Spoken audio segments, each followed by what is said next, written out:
Dutch armored infantry seems to have everyone's favorites. Germany's Boxer, Sweden's CV90, Canadian ARs, and squad shotguns, with major vehicle upgrades on the way.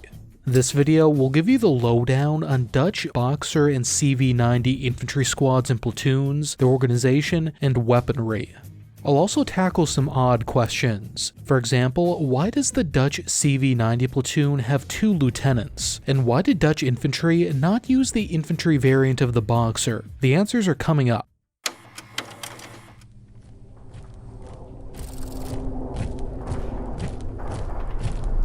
First, the Boxer 8x8 units. At the base of the Boxer platoon is the motorized armor infantry group, which I'll just be calling the Boxer squad. The base squad consists of 8 soldiers mounted in the engineer variant of the Boxer, armed with a 50 cal remote weapon system mounted rearward. This variant has less space than a typical infantry Boxer, with more space for equipment and munitions stowage, being designed for combat engineers. So despite being the size of a house, it only fits 3 crew and 6 dismounts. But why are the infantry using it? Long story short, mounting infantry on Boxers was not the original plan. Back in the 2000s, the Dutch were planning on having 4 armored infantry battalions. They still do, but these were originally meant to all be equipped with the CV90-35 infantry fighting vehicle. The 44th and 45th Armored Infantry Battalions under the 43rd Mechanized Brigade came first, followed by the 17th Battalion under the 13th Mechanized Brigade, and its sister 42nd Battalion last.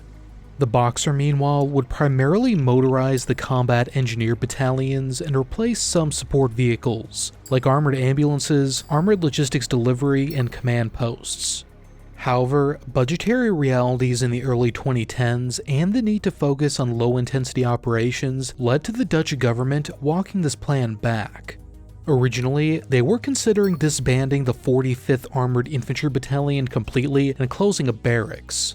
However, in the interest of maintaining the size of the force, they instead chose in 2013 to convert the 13th Mechanized Brigade into the 13th Light Brigade.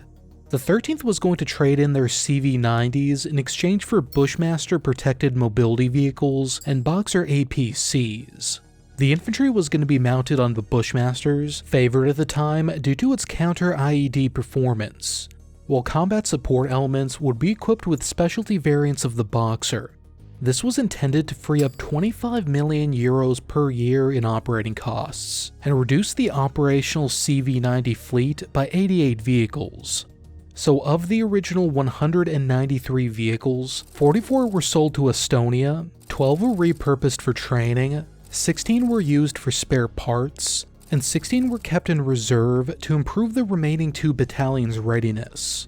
However, the events of 2014, namely Russia's invasion of Crimea, Donbass, and the shootdown of Malaysian Airlines Flight 17 over eastern Ukraine, which killed 298 people, including 196 Dutch, pretty sharply changed the focus threat for NATO from counterinsurgency to conflict with Russia.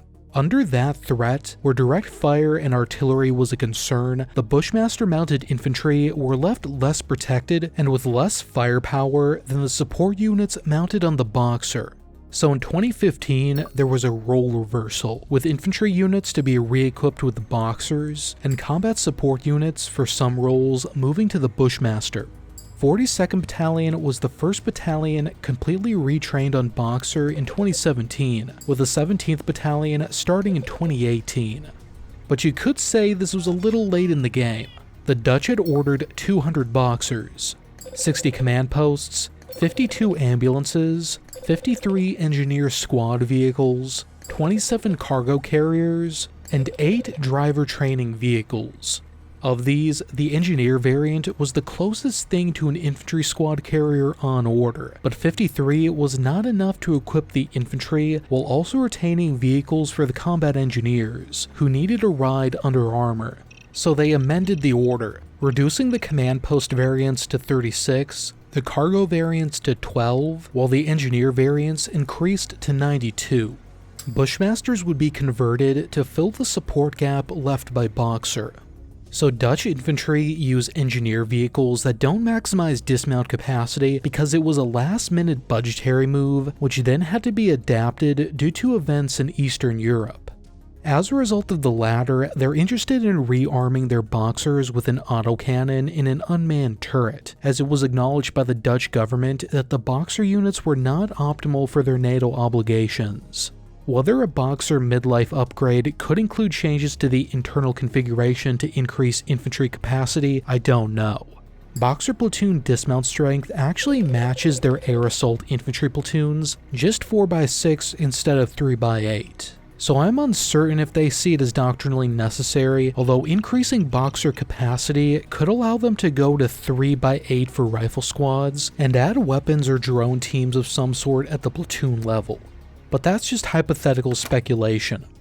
Back to the Boxer squad, in addition to 2 dedicated crew members, 6 soldiers are dismounts. Although in 2 squads, the squad commander also acts as the Boxer's vehicle commander when mounted. That commander is in theory meant to be a sergeant. On the Boxer, they're assisted by a gunner who is meant to rank corporal and takes over command of the vehicle when the squad commander dismounts. On the dismount, they're aided by the deputy squad commander, a corporal that's gone through a corporal leadership course to certify as a squad deputy. That's what the crossed rifles on their insignia stands for. Note, when I reference corporals, they can also be corporals first class, which is awarded for a couple years' time in grade. The vehicle crew is rounded out by a driver who can be a private second class or first class depending on time in grade. The dismounted element is normally split into 2 sections. Section 1 under the squad commander and Section 2 under the deputy, both 3 men. Every soldier in the squad is authorized a Glock 17 pistol as a sidearm. The commander is armed with the C7 NLD, a version of Colt Canada's C7. Vehicle crews are armed with the C8 carbine. It's paired with an 8-point Comp M4 red dot sight, and sometimes a 3x magnifier. The deputy has an AG-36 40mm grenade launcher on their C7 as well. Each section has a light support weapon gunner with an FN Mini-Me. One section will have the squad pioneer, basically a rifleman who also has some breaching duties. Doctrinally, the squad pioneer was meant to be a specialist in demolitions and in placing obstacles. But I've been told they no longer get specialty training. They do still get manual breaching tools, a grenade launcher, and an M590A1 shotgun for breaching. The other section will have an anti-tank rifleman who mans a Panzerfaust III anti-tank weapon with a couple of reloads in the Boxer. They also act as the squad's combat lifesaver. Each squad also has an FN mag in reserve, a 7.62 medium machine gun which can be used to bolster the squad's firepower and task organize as a support by fire element for the platoon. In terms of seating configurations, generally on the dismount, the Mini-Me's will be the first ones out, followed by the riflemen, and leadership last. This puts automatic firepower out first, covering the dismount. At the platoon level, there are 4 squads, each with their own Boxer. They're lettered Alpha, Romeo, Echo, and Bravo. Romeo is the platoon commander's call sign, and Echo is the deputy platoon commander's, and they each command their respective vehicles. Alpha and Bravo squad commanders command their Boxers, but dismount with their squads, leaving the gunners in charge. The platoon commander, a lieutenant, can remain mounted if the dismounted situation doesn't require them, or dismount if they need enhanced command and control on the ground. In that case, the deputy platoon commander, a sergeant first class, stays mounted and takes overall command of the vehicles. Hopping over to the 43rd Mechanized Brigade, the CV90 Mechanized Infantry are the Netherlands' heavy capability. They're mounted in CV90 35 Mark IIIs, armed with 35mm autocannons and a 7.62 coax. A total of 70 ready rounds are loaded by 2 35-round belts, with about 200 rounds on board. Unlike the 13th Light Brigade, which has no tanks, the 43rd Mechanized Brigade has the joint German-Dutch 414th Panzer Battalion. This is a Leopard 2A6 tank battalion with one active Dutch tank company and mixed command. The 43rd Mech Brigade is itself under the German 1st Panzer Division, while the 13th Brigade is under the 10th Panzer Division. Full disclosure, the Dutch guys I've talked to were from Boxer units, so I'm relying more on pure doctrine than with the Boxer segment. Because the CV90s are meant to operate with tanks, the mounted element is doctrinally emphasized. For that reason, there are two full sets of leadership, one for the vehicles and one for the dismounts. Romeo Vic is commanded by the overall platoon commander, the senior Romeo, who stays mounted. Echo is commanded by the mounted deputy, who, like the dismounted deputy, is meant to be a sergeant first class. The dismounted commander and deputy are junior, designated Romeo 1 and Echo 1 respectively. Meanwhile, the Alpha and Bravo CV90s have their own vehicle commanders, intended to rank sergeant like the squad commanders. This allows for full control of the mounted element to be maintained when the infantry dismounts. The mounted role is also perceived to be more technically and tactically demanding, which is why the senior officer is in charge. On the dismount side, early CV90 doctrine also called for reduced ranks in Romeo Squad's leadership, with a corporal as squad commander and a private as their deputy. I'm not sure if this is still the case, but generally, Romeo Squad's commander is the least experienced because they sit with the platoon commander. Alpha Squad normally has the most senior commander, followed by Bravo. Some minor differences with weaponry. 2016 doctrine called for a designated marksman each in Romeo and Echo squads.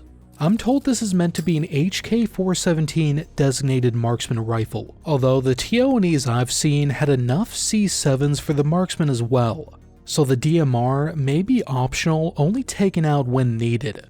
As well, doctrine only called for 2 FN mags in reserve for the platoon, but the platoon did retain 4 shotguns. As far as what the future holds, 122 Dutch CV90s, more or less all they have left, will undergo a midlife upgrade. The MLU package will include integral spike anti-tank guided missiles, a sensor mast with a laser rangefinder and day-night imaging with a 360-degree view, the new Mark IV turret design, rubber tracks to compensate for weight increases, an improved battle management system, and for 90 of the vehicles, an Iron Fist active protection system to defeat anti-tank missiles and grenades. Now it's being reported that they're also investigating adding a counter-UAS capability to the Iron Fist, and possibly integrating the Spike ATGMs with a sensor mast. Such changes would not only improve the vehicle's survivability and situational awareness, but their anti-armor capabilities as well. Currently, reliable anti-armor teams are limited to the battalion's Manoeuver Support D Company, which is doctrinally intended to have 2 anti-tank platoons with Spike ATGMs. But these are dismounted teams on Fenix, entering to the cute little guy club. So they're transported under armor, but don't fire under armor. I'm told by a Dutch officer that these teams are normally employed as a platoon massed at the company level to cover the enemy's likely avenues of approach, rather than being dispersed to the rifle platoons. So it's not necessarily a responsive capability if an individual CV90 makes chance contact with a tank. The midlife upgrades are intended to be completed by 2026. If you want to learn more about European mechanized forces, check out this video on France's 7th Rapid Mechanized Division, a speedy cavalry unit designed to fight under nuclear conditions. I'll see you over there.